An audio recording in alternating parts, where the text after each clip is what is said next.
first of all, thank you for inviting me. It's the first time I'm here in Orlando, still adapting to the weather. And although California is also good weather, pretty good too, but I was ready to come here and suddenly I started to sweat. And it wasn't that I had to go back and change. So, green, because Brazil won. But also, this good energy, it's green light for joy. Because sometimes, like the lights, red, yellow, green, we get stuck in the red. And God is inviting us every day to be joyful. So let's look at a green as, I'm ready to go. I'm ready to be joyful. Are you ready to be joyful? Yes. Are you? Yes. They are the only ones. Let's try again. Are you ready to be joyful? Yes. Definitely, yeah. Because God wants you to be happy and be joyful, right? So tonight, we're just going to have a little chat.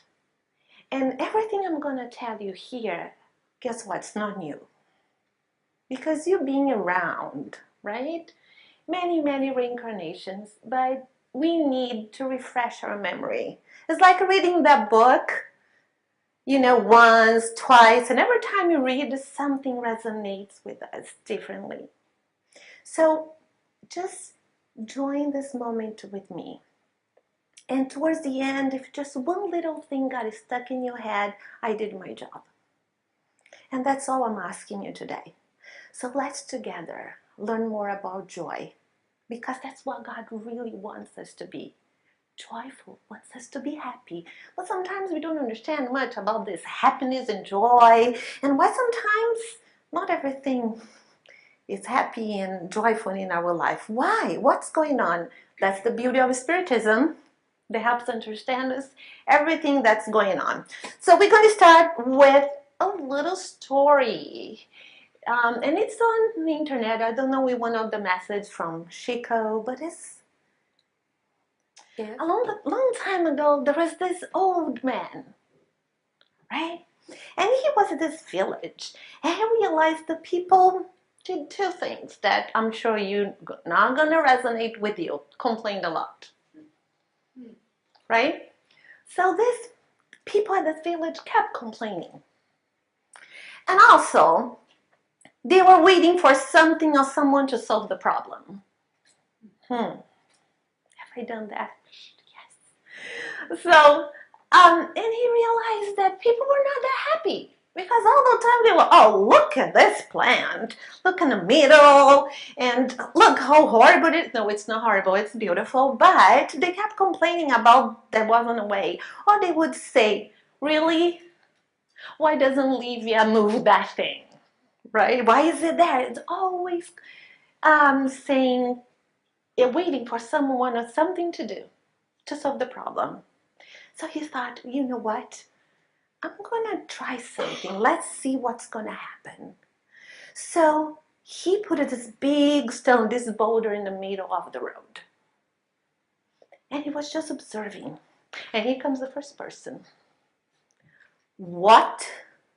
This big boulder rock in the middle of the road? I just can't believe it. That's insane. Oh no, that's horrible. People in this town, oh, I can't believe it. And he went around and left. And here comes the second person, right? The second person. Oh, of course. There is this big rock, this boulder in the middle of the road, but because nobody from this village do anything, right?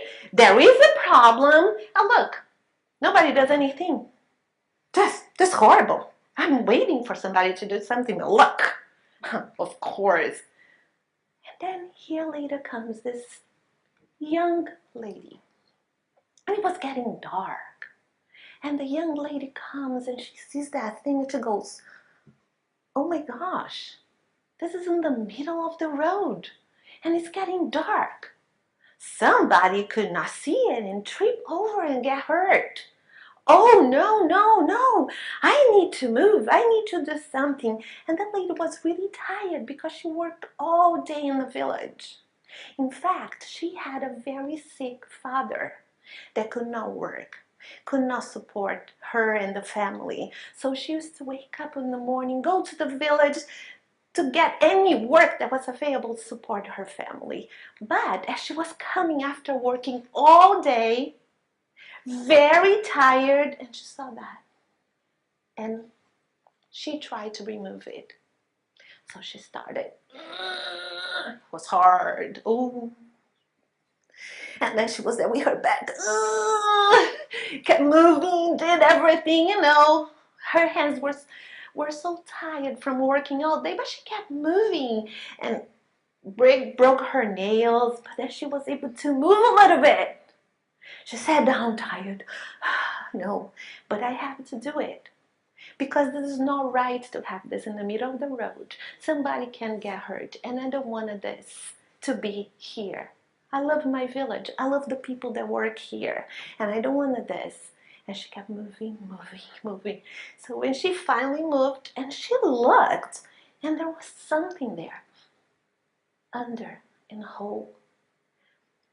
And when she looked at it, it was a little box, right, like a treasure chest.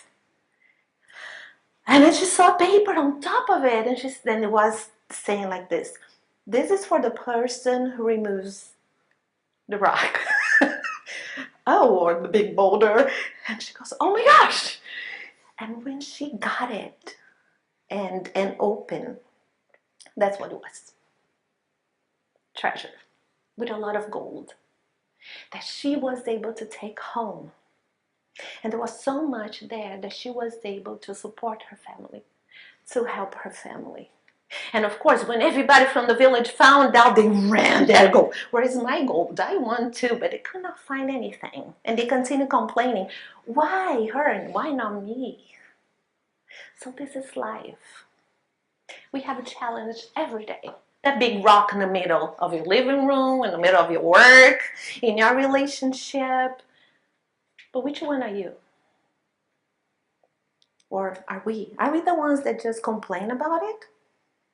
Are we the ones just wait that somebody does something about it?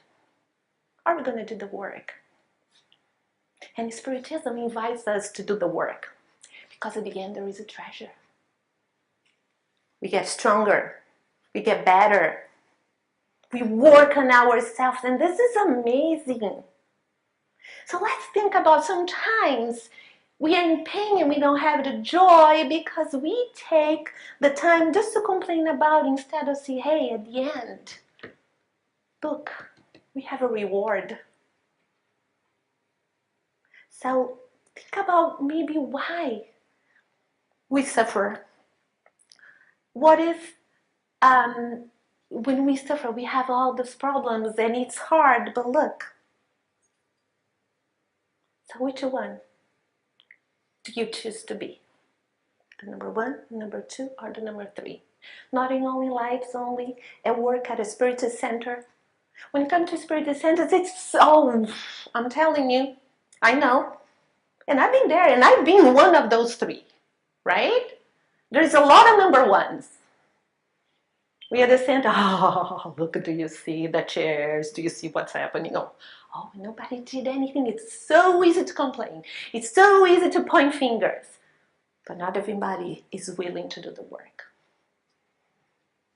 So let's think about it. Just food for thought. Start with this. So let's talk a little bit more about joy and happiness. What do you want? You want to be happy, right? Everybody wants to be happy. I want to be happy. Because when we have this happiness, what is happiness? Fulfillment. But there are two kinds of happiness. There's the short-term fulfillment and the long-term. And everybody goes through that, right? Everybody, everyone, every child. We go through this because we are living this experience in this world. We are spirits in the physical body, and we go through all those things in life. So, all right, Bernadette, I want to be happy. But what do we find out today? Is that we put the happiness into material things and money. We think I'm going to be happy when I have a lot of money. I'm going to be happy when I got that car. I'm going to be happy when I got all the material things. Now, listen, all the material things are important and they do bring us happiness. They do, right? If you want something and you work hard and you get it, why not? As long as we know the difference, that they will be short term. So some people think, oh, beauty, I'm going to be happy, when I go on a diet and I have the body and I have, what I want. And girls, ladies, I know it's hard. But guess what? We are beautiful.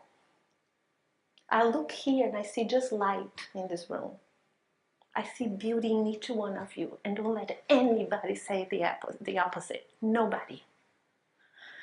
So, or we think that happiness is power when I get that job, when I'm in charge. And believe me, when you get power, you have a lot of headache and a lot of responsibility, right? Sometimes you just want something easy and do whatever you have to do without so much pressure, right? Even being a parent. Being a parent, you have power. You have power over your children. You have your responsibility. And believe me, being a parent, and who is a parent here? Please raise your hand. You know how hard it is, right? You know. Yes, we have the power, we have the authority, and sometimes it's not happy. But we do not give up. Because we remove that boulder, that thing that's on the way. So, let's understand. So, in many cases, we expect external factors to make us happy. And that's when we get frustrated. If you put our values in a thing outside, you might be disappointed. So what's the difference between happiness and joy? Oh, they are synonyms, but I never stopped to think about it. But there is a big difference. So let's learn together, right? So happiness versus joy. Ta-da! Happiness. Usually happiness comes from something from the outside in.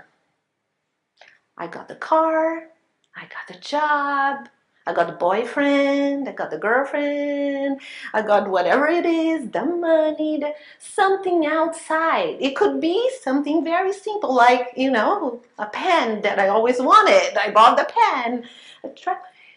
So, outside in. Joy is the other way around. Something happens inside you. You get better at something.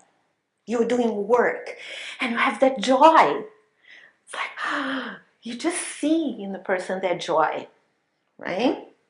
There is nothing wrong with the happiness, okay? I'm just here showing the facts that we go through both in this life. And there's like, oh my gosh, then I just need to be joyful. You'll be wonderful. Boom. There's nothing wrong going to the other side too. Just the awareness. External factors, more internal factors. Like for me, I'm a 5th grade teacher, and when I'm teaching math, and I have a child with very low self-esteem, cannot understand, and I sit with that child, and we work, and I draw, and I have all these manipulatives and blocks, and we draw, and suddenly the person, that child got, I got it! I got it. It's from inside, it's the knowledge, and you see joy. And I go, can I call my mom and tell her that I got it? Yeah, here, honey, here's the phone. No, call her and say that I got it because my mom doesn't understand math. It's just very hard nowadays, the math that you are teaching in school if you have a young child. But that's joy. Think a moment in your life that you're joyful. When you do charity, when you help others. That's from inside out, right? Happiness is more with the ego. It's about you. It's about us. Okay? And I'm not judging here. I'm just saying, it's the spirit. Selfish, not that you were bad persons, just I put selfish thinking about us. It's your needs. It's about you. It's about what you want. It's about what you need, right? And we are all selfish once in a while. Once in a while, I said, right? Not all the time. Guess what? We are human beings. We have feelings. So it's very normal to go through all this. That's why we are here reincarnating over and over. All right, he is more selfless. Okay, so think about you when you in moments of your life, and if you can see when you are being more happiness or joy and moderation. The goal is to be more here, right? More. But we are working on that. Just being here today and have the awareness, you're already moving towards that. And you're doing a really good job. Okay, now, okay, Bernadette, that's fine, but please, short term and long term. How can I be joyful in tough times? That's so beautiful there in your PowerPoint. But it's not that easy. I know. For me to be here today, I had to go through a lot of challenge just to make here today. And the idea of sharing brought me so much joy that even though I had a lot of happy moments, okay, my flight delayed 4 hours, they lost my luggage, I had no clothes, nothing, literally nothing. Thank God for Ross. And so it's like, and all those things that were happening. And by the way, it's just, I'm used to, whenever I have to travel and go the day before something start, and a lot of unhappy moments, but I was joyful. The joy of just being here this moment, I didn't let those little unhappy moments stop me from coming. I go, I don't care. I will figure out when I get there. So it's like life is, you're just the tough times. So life is this boxing ring. It's about Bernadette, what example of violence? No, I didn't mean that. Somebody just brought that to my attention. But it's like, it is. You are constantly fighting against the negative things that are happening, right? And that's your life. The opponent is the challenges that we are having, and we all been there. And what we want to win this fight, right? And we want to have joy. So this is life, and Spiritism explains to us, yep, we are always doing this work. We are constantly working on ourselves to get better, to have better relationships, right? So, if we give up and we do not fight, if we put our guards down, we will lose the match. It's our choice. Sometimes we are here, sometimes we are here. And it's okay. But if we are here all the time, we are not in a good place. That means we need to do something. And when we realize that we are putting our guards down, when we are about to give up, remember, there is somebody out there in much worse place than you are. And guess what? If you are feeling down and you cannot deal with it, go ask for help. It's okay. We have your spiritist friends. You have family. You have professionals. I've been through a lot of challenges, and lately I was a little bit depressed, and if I notice that my depression lasts more than 2 weeks, hey, I need a professional. Therapy, passes, reading books, because I want that joy back. Right? So let's not lose the match. Let's not lose the hope. Whatever you're going through, you are not alone. And you can bring that joy back. So, what do we do? How we can get the energy? What are the tools of joy? Number one, prayer. After you get, I'm going to give examples because this flight coming here, I was supposed to be here, leave at 10 o'clock. My flight was delayed till 3 in the morning. So I missed the first flight, the connection. I missed the second one. And then there was one at 5, so I will not be able to be here on the same day. And it was just like, okay, God, I'm having a happy moment here. I wanted my joy back. I really don't know what to do. I literally was on my knee praying. And you know what happened? I was passing by the monitor at the airport. It was 10 o'clock. And suddenly I caught Fort Lauderdale. And it says there was a flight leaving at 10:45. And it was 10 a.m. So I ran there and I said, Doctor, hey, there was one at 10:45. Any chance that we can be in a standby? I need to. She goes, what happened? And I was talking to the lady. She goes, okay, let me see what I can do. And suddenly she called, yes, you can come. We have 2 places for you in an airplane. Because I was okay, I don't have my joy. I'm losing my joy here, but God, help me out. What do I do? Pray. And I was even praying, accepting in case I was not being able to be here today. I had already accepted the things that I could not change. That also brings you joy, acceptance. Sometimes fighting too much, it just makes things worse. So, meditation,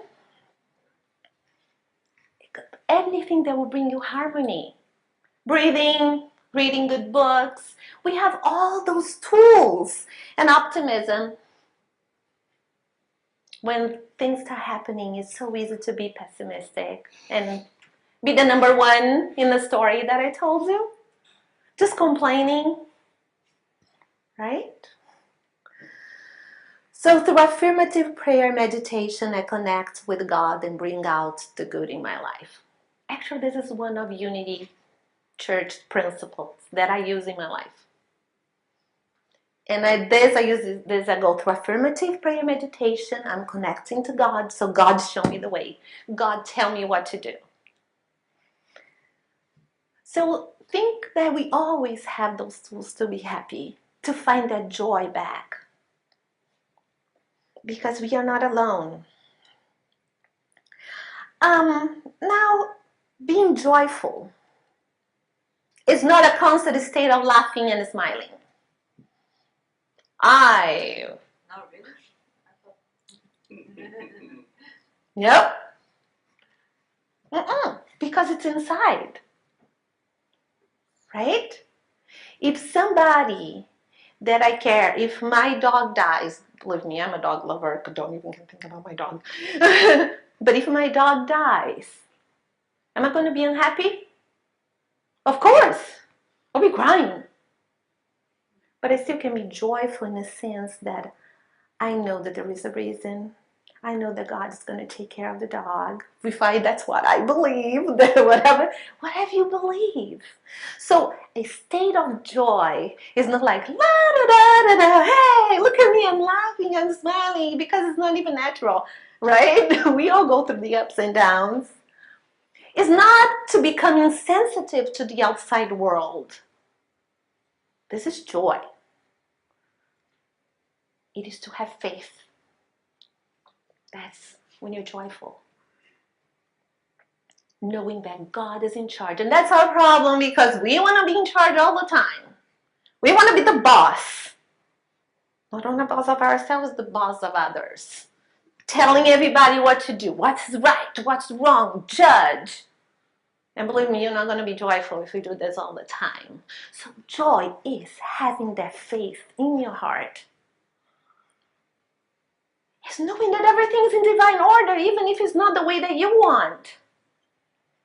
Because sometimes what we want is not what we need. Like family, right? We are not in the family that we want. We want in the family that we need. And we might not like it. When we understand that we are in the family that we need, we have moments of unhappiness. But we are joyful because we know we're at the right place. We know that's the right place that we are, and that's what we need. Yeah, we need that boss that's bugging us. You see the difference? I pray that God, the source of hope, will find you completely with joy and peace because you trust in Him. In Romans, it's that trust that we forget to trust God, to trust that He is in charge, to trust that everything is in divine order and not in our order. Joy is not the absence of suffering. This is so powerful. It's the presence of God. Let's say it. Come on, let's say it. Joy is not the absence of suffering. It is the presence of God. That's a big difference. Because those are happy moments. This is living on earth. That's what it is. But I know I have that God within. I know that He's here holding my hand and guiding me through. There's that hope. Like Jesus. There were moments that Jesus wasn't happy. When He saw the reality, what was going on, He was joyful. Had the faith. Going back to Paul the Apostle, that he was in prison for a long time. So all these wonderful spirits here, they had moments of unhappiness, but they didn't lose their faith. They knew there was a divine order. They knew that God was in charge, and they knew they had a responsibility and a mission here, just like each one of you here. We have this mission. We came here to be God's disciple. Go there and do the work. But if we continue being the first one complaining or waiting for somebody to do the job or solve the problem for us, you're not going to be happy. Right? So, life. Have you ever said it's not fair? It's not fair. I hear that a lot with kids. Oh, fifth graders, kindergartners, when I talk kindergartners, they say it's not fair. So, for example, if I tell a student, if I give you math homework, one page, if you ask a kid this question, and I've asked, I'll give you one math page of homework, right? But for Olivia, I'm going to give her 5. She deserves it. She deserves it, huh? Right? So, Olivia would say, it's not fair. Kids, no, it's not fair. You make me work more? No. But guess what? What if Livia is really behind and she needs to work extra hard? And she needs extra work to get better, right? Is it fair now that I'm giving her extra homework?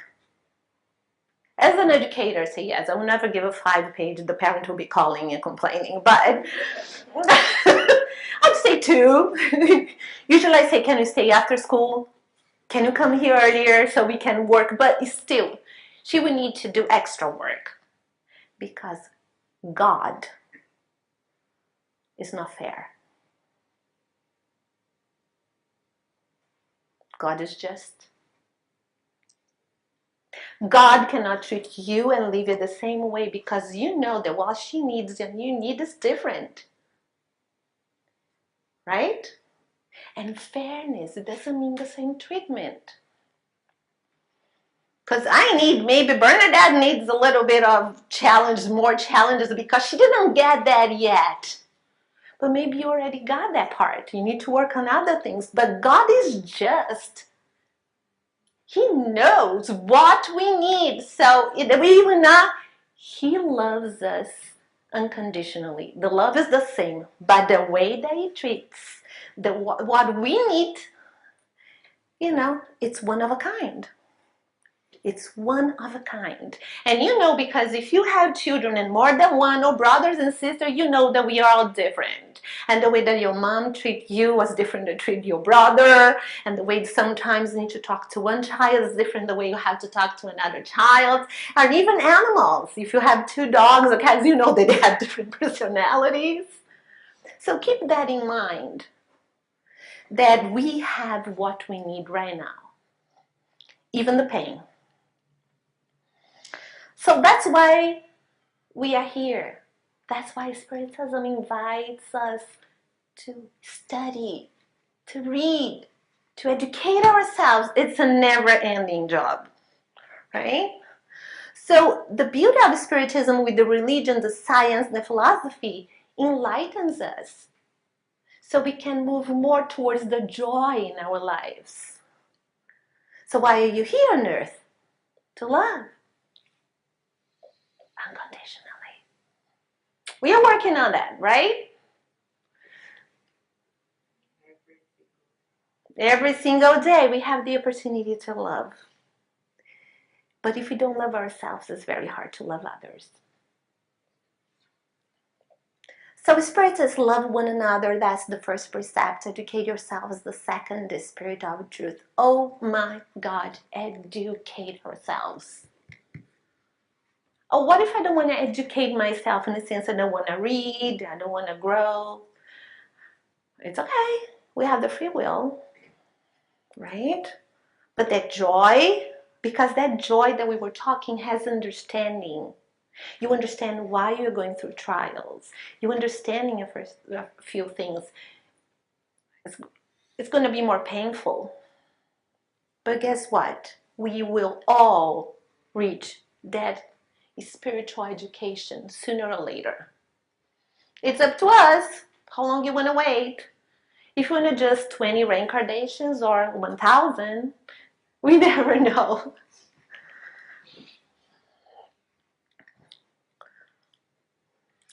So, Spiritism helps us to understand the physical world, the immortality of the soul, and reincarnation. And once we study and the communications with the spirit, why I'm saying this? Because this is education. And once we learn, study, and practice, our spirit is going to grow, progress, and we're going to have more and more joyful moments in our lives. And even when the unhappiness happens, we go, okay, because I know God's in charge, right? Are you still with me? Yes? Yes. Okay, everybody goes like this. Put your hand like this. Wake up. Now the other one. All right, so with your right hand, write your name in the air. That's okay. Now with your other hand. That's tougher. One more. With your right elbow. And now with the other elbow. Good. It's just working both sides of your brain and waking up, because I know you're going to listen to me for 40 minutes. So, okay, I gotcha. You were back. Let's keep going. In life, you have a lot of trials, okay? Now, do you have what it takes? Yes. Say yes. Do you have what it takes? Yes. Yes. Yes. Look at this. There is nothing that can straighten the soul more than the understanding of the cause of such trials. Even when there are wounds of a long-standing nature, you can be sure that it will have an end. Everything ends. Okay? You're not going to suffer forever. I swear. Swear, I'm breaking the news. If you didn't know, it's not going to last forever. Because no one is destined to suffer indefinitely. That joy. You got it. Can you help me and read that with me? Ready? So you wake up. Let's read. In most cases, men and women are the architects of their own troubles.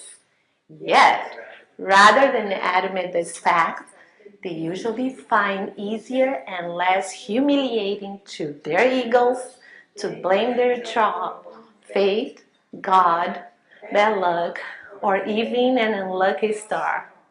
However, this unlucky star is actually no more than their own carelessness. So let's stop blaming. And this, chapter 5, go home, read chapter 5, the gospel. It's right there, right? So, are we going to spend a lot of time blaming? Which we do. Good. Let's keep going. Faith. This is my favorite saying. Don't tell God how big your problems are. Tell your problems how big your God is. And we always do the other way around. God, I have a problem, God. I don't know what to do. And it's okay if you don't know what to do. That's why you're praying, asking for enlightenment. But this is what we do. We get the problem and we feed the problem. And the problem is this, and then it gets bigger, as if the problem was bigger than God. And then it's that monster that you cannot see and you don't know what to do. Well, you can go, you have the problem. Problem, I'm not going to feed you. I know you are there. I'm going to remove you. I'm going to learn. I'm going to get some help. But guess what, Mr. Problem? My God is bigger, is greater than you. My God is more powerful, or God, this everything that's happening here, and I'm going to get through you, right? I'm going to remove you instead of doing the opposite. So let's say, everybody, don't how big your problems are. Mean it. Tell your problems how big your God is. Got it? Yeah. So let's have a little reflection. So when we have challenges, what should we do? Try to move away our negative tendencies. Try to be positive. Get to know yourself. Sometimes we are suffering and we have pain because in a denial of whom we are. Right? So who are you? What kind of person you are? So for example, like as a teacher, I have a lot of clutter. I have a lot of papers. I have a lot of things grading. And this is one of my problems. And later, I'm disorganized. I don't know what the grades are in the paper. So instead of saying, I don't know why I don't get things done. Well, yeah, because you're not organized. Do something about it. So I need to know my flaws. And just pick one. Think about one thing you think you need to work on. You don't need to tell me. Don't need to share. I said only one. Yes, only one. Pick one. But guess what? Don't pick one that's extremely hard. Right? Pick one that you think you can work through this week. And get to know and say, hey, what I'm going to do this week to work on that. Do not empower the problem. Focus on the positive. We may have no control of the situation, but we have control on how we react. Like the airplane, when they told me you can only leave at 5 and not be there, I was already, okay, I cannot change that. Maybe I need to hang out here in Atlanta for 6 hours. I was on the phone. What I'm going to do? I'm not going to stay here. Sometimes there's nothing you can do about it. And complaining is not going to work. Right? Because challenges are opportunities. So this is, there was a study that they did, and oh gosh, I don't remember exactly. I'm just gonna say, let's see. There was a study that they gave it to some people money. They had 2 groups. And maybe you already heard that. Let's say, I'm gonna say they gave $50 to 2 groups. And they told them, for you're gonna spend $50 on yourself. right? And you're going to spend $50 buying something for somebody. So later they brought those two groups, right? And they realized and did all the studies on the brain now that they can see. Don't know much about that field. Which group was happier? The number one, they bought for themselves, or two, they bought for others? What do you think? The first one? It was the second one. They were happier, this group. Because they measure, they put those things and take pictures of your brain, and they saw that the people that bought presents for others, they were much happier than this one. They saw the joy in their face. They saw they were doing something for others. Did they said? No, it's because in Portuguese, the happy and joy is quite the same. Tem happy, felicidade, feliz e alegre. Yeah, in Portuguese, I didn't think. All right. All right. But, okay, thank you. It's more like pleasure and happiness. Yes. Yeah. All right. So there is more joy in giving than in receiving. So you want more joy in your life? What you gotta do? Give. Charity. Help others. And you're gonna be joyful. There you go. I gave you the recipe. That's easy, right? Because we are not thinking about ourselves all the time. So because they realized giving activates the mesolimbic pathway, which is I have to pronounce this right, dopaminergic pathway in the brain, right? And this part here, when you give, when you do something for others, activates this part of the brain that is responsible for rewards, pleasure, right? And this is really good. You are like, yay! So if in this center you guys do some charity, you do work and help others, how do you feel? You feel tired in the end. It's normal, physically tired, but your spirit is just so happy that you are doing something to help others.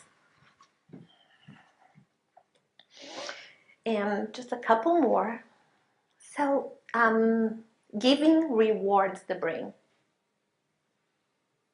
So it's scientifically proved that when we do something for others, we are more joyful. I can also send you this. Right? So I was listening to YouTube and I was listening to Annette Guimarães, right? And she drew quickly a chart explaining about it, and of course, about spiritual and material influence, and we are about to finish this, but I want you think about this. All right. This is spiritual as you see and material. 1%. Here you see you are 1% more spiritual, and here 99 more material. Although we are spirits in the physical body, let's say when you are born, you are the spirit, but you are much more material here because you need somebody to feed you, to take care of you, right? So we need all the material things. Okay. So as we grow spiritually, we are having more the spiritual growth, and we don't not much of the material. Still, you live in a physical body, you have the material body, but you are more joyful the more you grow spiritually and morally, right? So just think, can you see this? Might be confused. Just look at this. This is how spiritual you are and material. Look, it's growing. So you come to the Spirit Center. You study. You do charity. You help others. You work on yourself and your flaws, the one that you're going to work this week, right? So this is, you are growing this side. So all the material things that happen to you when things from the outside happens, you know, it's not going to hurt you as much. You will understand because your spirit is growing. You are evolving. You are becoming more and more spiritual beings. And more, right? This is like Jesus.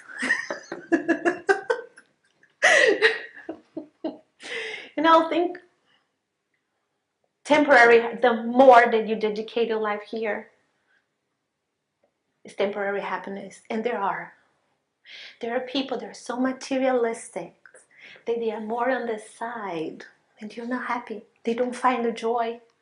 And the more you are here, you find more joy. So see yourself, where are you right now? Okay, nobody's here. If you are here today, you are not here, okay? You ready? So where are you? Maybe here, right? So let's grow this and see where you want to be to have more joy. And we want to finish with this message from Joanna de Angelis. If you feel sad and tired of your day-to-day troubles, wrestling with all sorts of sorrows, what should you do? Everybody? Try loving. If your load seems too heavy to bear, when you feel lonely within a crowd, when you are beaten by adversity and it seems as if you were entangled in a hopeless maze of insanity, what do you do? Try loving. We all been there. If you are in the verge of despair, feeling weak, oh, sorry, this is a mistake. It's a WEA. I was typing and lost. Try loving. Whatever the circumstances, no matter how difficult the situation that confronts you, try loving. Spread love like a fertilized pollen made of lights, and love will fly back to you as peace and spiritual beauty. Never return evil for evil. Instead, do unto others as you wish others would do unto you.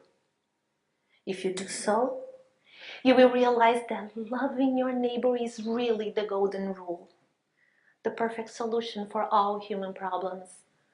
Always try loving and continue loving until love becomes an inherent part of yourself.